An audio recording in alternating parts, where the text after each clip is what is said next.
حضرت عمر رضی اللہ عنہ دینی معاملات میں بہت ثابت قدم تھے اور بہت پکے تھے، یعنی دین پر کسی طرح بھی کمپرومائز نہیں کرتے تھے، اور بعض دفعہ ازواج مطہرات نے ان کی دین پر سختی کو محسوس بھی کیا اور رسول اللہ صلی اللہ علیہ وسلم سے اس کا اظہار بھی کیا، کیونکہ وہ بعض اوقات آپ کے گھریلو معاملات میں بھی دخل اندازی کر دیتے تھے۔ پردے کی آیات جو ہیں اسی پس منظر میں نازل ہوئی تھی۔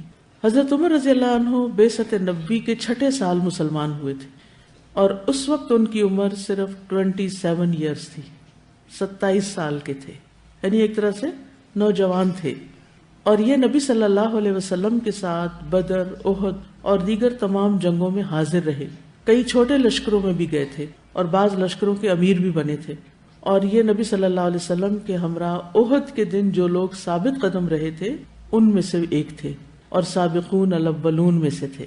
ان کی بہت سی فضیلتیں ہیں اور بہت سی ان کی خوبیاں ہیں اور ان کی شخصیت کے بہت سے پہلو ہیں، لیکن ان کو جو سب سے زیادہ چیز نصیب ہوئی ہے وہ ہے نبی صلی اللہ علیہ وسلم کی رفاقت اور آپ کے زیادہ تر قریب رہنا۔ جہاں بھی ہم دیکھتے ہیں کہ حضرت ابو بکر اور نبی صلی اللہ علیہ وسلم ساتھ ہیں، یہ فوراً وہاں ساتھ جانے کی کوشش کرتے اور ساتھ ہوتے۔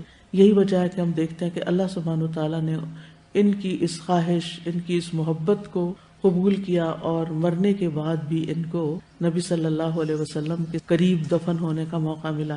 یہ سعادت اور یہ نعمت ہر ایک کو نہیں ملتی، یہ بہت بڑا درجہ ہے اور بہت بڑی سعادت ہے۔ حدیث میں آتا ہے کہ نبی صلی اللہ علیہ وسلم ان کے اسلام لانے سے پہلے فرمایا کرتے تھے، یا اللہ ابو جہل اور عمر بن خطاب میں سے جو تجھے زیادہ پسند ہو اس سے اسلام کو تقویت پہنچا، کیونکہ یہ کبھی تھے، بہادر تھے۔ راوی فرماتے ہیں چنانچہ عمر رضی اللہ عنہ ہی اللہ کے نزدیک محبوب نکلے کہ اللہ سبحانہ وتعالیٰ نے ان کو ہدایت دے دی۔ ابو بکر رضی اللہ عنہ کے بعد یہ ایک بہترین انسان تھے۔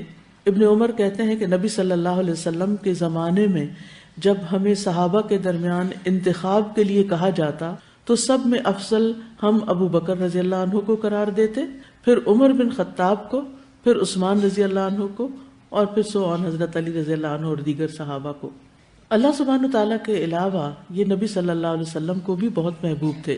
عمرو بن العاص سے روایت ہے کہ نبی صلی اللہ علیہ وسلم نے انہیں غزوہ ذات السلاسل کا امیر بنانے کے لیے بلا بھیجا۔ وہ کہتے ہیں میں آپ کی خدمت میں حاضر ہوا، میں نے پوچھا، یعنی جب ان کو ایک اہم پوزیشن دی گئی تو انہیں تھوڑی ہمت ہوئی، انہوں نے نبی صلی اللہ علیہ وسلم سے پوچھا آپ کو سب سے زیادہ محبت کس سے ہے؟ آپ نے فرمایا عائشہ سے۔ وہ کہتے ہیں میں نے پوچھا اور مردوں میں سے؟ آپ نے فرمایا عائشہ کے باپ سے۔ میں نے پوچھا اس کے بعد؟ فرمایا عمر بن خطاب سے۔ تو وہ کہتے ہیں کہ میں نے سوچا کہ کاش میں یہ سوال نہ ہی کرتا، کیونکہ ان کا خیال تھا کہ شاید آپ صلی اللہ علیہ وسلم ان کے بارے میں یہ فرمائیں گے، کیونکہ اس کی ایک وجہ یہ بھی تھی کہ آپ صلی اللہ علیہ وسلم کا صحابہ کے ساتھ ایسا تعلق تھا کہ ہر ایک یہ سمجھتا تھا کہ آپ سب سے زیادہ اسی سے محبت کرتے ہیں، اور یہ آپ کی توجہ دینے کی وجہ سے تھا، یعنی آپ اپنے ساتھیوں پر توجہ دیتے تھے، ان کا خیال رکھتے تھے۔ عمر رضی اللہ عنہ کے اسلام قبول کرنے سے مسلمانوں کو عزت ملی۔ آپ کا قبول اسلام کی ایک بہت بڑی فتح تھی، اور اس سے لوگوں کو ہجرت میں مدد ملی۔ اسی طرح مسلمانوں کو کعبہ میں نماز پڑھنے کا موقع ملا۔ عبداللہ بن مسعود کہتے ہیں ہم کعبہ کے پاس نماز پڑھنے کی قدرت نہ رکھتے تھے، یہاں تک کہ عمر رضی اللہ عنہ مسلمان ہو گئے، اور جب حضرت عمر مسلمان ہو گئے تو انہوں نے قریش سے لڑائی کی، یہاں تک کہ کعبہ کے پاس جا کر نماز پڑھی، اور ہم نے بھی پھر ان کے ساتھ پڑھی، کیونکہ انہوں نے چیلنج کیا تھا نا، ہے کوئی پھر جو آگے آئے میں اسے نبٹ لوں گا۔ دین میں بہت شدید تھے۔ نبی صلی اللہ علیہ وسلم نے فرمایا میری امت میں سے میری امت پر سب سے زیادہ مہربان ابو بکر ہیں، اور اللہ کے دین کے معاملے میں سب سے زیادہ سخت عمر ہیں۔ ان کی زبان اور دل پر حق جاری ہوتا تھا۔ رسول اللہ صلی اللہ علیہ وسلم نے فرمایا اللہ نے عمر کے دل اور زبان پر حق جاری کر دیا ہے۔ ابن عمر فرماتے ہیں کوئی واقعہ ایسا نہیں جس میں عمر رضی اللہ عنہ اور دوسرے لوگوں نے کوئی رائے دی ہو اور قرآن عمر رضی اللہ عنہ کے قول کی موافقت میں نہ اترا ہو، یعنی وہ حضرت عمر کی رائے کے مطابق نازل ہو جاتا، یعنی اس خاص مسئلے میں۔ شیطان بھی ان سے ڈرتا تھا۔ صحیح بخاری کی روایت ہے رسول اللہ صلی اللہ علیہ وسلم نے حضرت عمر سے فرمایا اے ابن خطاب، مجھے اس ذات کی قسم جس کے ہاتھ میں میری جان ہے، اگر تمہیں شیطان راستے میں چلتا ہوا دیکھ لے تو وہ اپنا راستہ تبدیل کر کے دوسرے راستے پہ چلنے لگتا ہے، یعنی تمہارے قریب نہیں آنا چاہتا، وہ ڈرتا ہے تم سے۔ رسول اللہ صلی اللہ علیہ وسلم نے فرمایا، میں شیطان جنوں اور شیطان انسانوں کو دیکھتا ہوں، وہ عمر سے بھاگ جاتے ہیں۔ بہت باروب تھے۔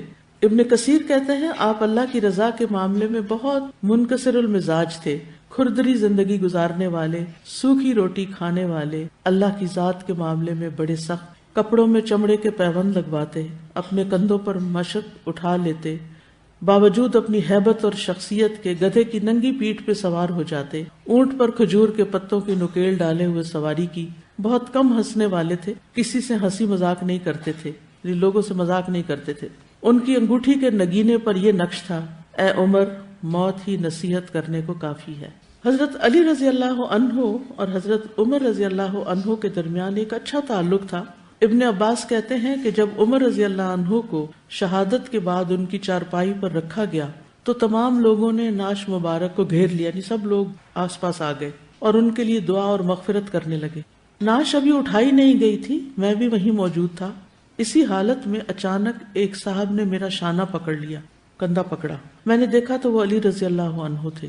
پھر انہوں نے حضرت عمر رضی اللہ عنہ کے لیے دعائے رحمت کی اور ان کی نعش کو مخاطب کر کے کہا، آپ نے اپنے بعد کسی بھی شخص کو نہیں چھوڑا کہ جسے دیکھ کر مجھے یہ تمنا ہوتی کہ اس کے عمل جیسا عمل کرتے ہوئے میں اللہ سے جا ملوں، اور اللہ کی قسم مجھے تو پہلے سے یقین تھا کہ اللہ آپ کو آپ کے دونوں ساتھیوں کے ساتھ ہی رکھے گا، یعنی آپ انہی دو کے ساتھ ہوں گے۔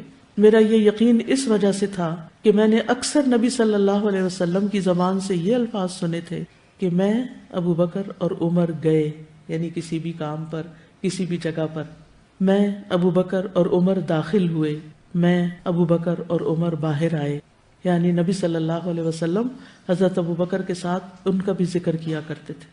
اب آپ دیکھیے کہ بعض اوقات غلط پروپیگنڈے کی وجہ سے ایسے صحابہ کو بدنام کیا جاتا ہے اور ان کی قدر گھٹائی جاتی ہے، جن کو اللہ نے رسول اللہ صلی اللہ علیہ وسلم کی معیت، صحبت، ساتھ دنیا میں بھی دیا اور موت کے بعد بھی دیا۔ اگر ان کے خلاف ہم اپنے دل میں کسی قسم کی نفرت رکھتے ہیں تو پھر کیا ہوگا، کیا جواب دیں گے؟ جس سے اللہ محبت کرتا ہو اور جس سے رسول اللہ صلی اللہ علیہ وسلم محبت کرتے ہوں، پھر ہمیں اس کے بارے میں کیا کرنا چاہیے؟ ہمیں بھی اس سے محبت کرنی چاہیے۔ ہم وہ دعا مانگتے نا، اللہم ارزقنا حبک وحب من یحبک وحب عمل یقربنا الی حبک، تو جن سے اللہ محبت کرتا ہے نا وہ اللہ سے بھی محبت کرتے ہیں۔ یہ قرآن مجید میں آتا ہے یحبہم ویحبونہ، وہ ان سے محبت کرتا ہے، وہ اس سے محبت کرتے ہیں۔ رضی اللہ عنہم ورضوا عنہ، اللہ ان سے راضی ہو گیا اور وہ اللہ سے راضی ہو گئے۔ اللہ جن سے راضی ہو جائے ہمیں بھی ان سے راضی رہنا چاہیے۔